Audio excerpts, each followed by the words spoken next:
Господин Швимер, как вы оцениваете открытие нынешней выставки и что, по-вашему, это даст для развития сотрудничества между Россией и Страсбургом?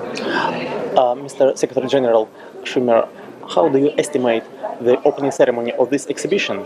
And in your opinion, what it could give to the promotion of cultural links with Russia and Strasbourg and Council of Europe? Можно начать? Да.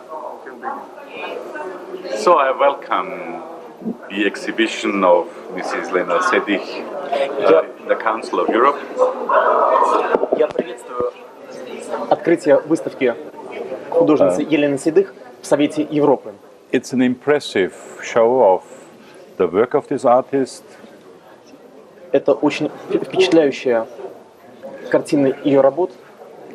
Paintings full of brightness, joy and optimism.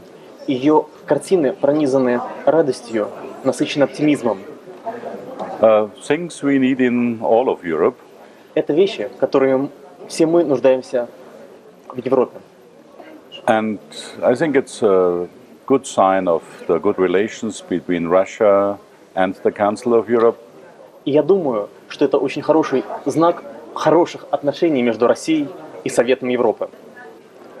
Russia traditionally has contributed a lot to European culture. Россия традиционно очень много привносила в европейскую культуру. And Russia is still contributing to European culture and European cultural cooperation. И Россия до сих пор и сейчас активно участвует в процессах европейской культуры, развития европейской культуры, европейском культурном сотрудничестве. There are, of course, many forms of expression of artists. Безусловно, есть много форм художественного выражения.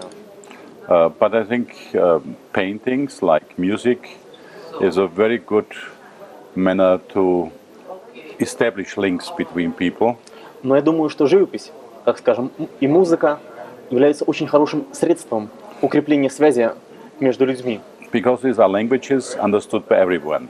Поскольку эти языки понятны всем. Europe speaks in more than 200 languages. Европа говорит на более чем 200 языков.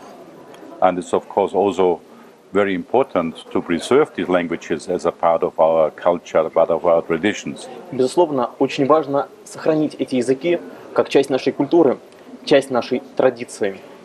But in the same way, it is necessary to establish cultural understanding between people who speak different languages.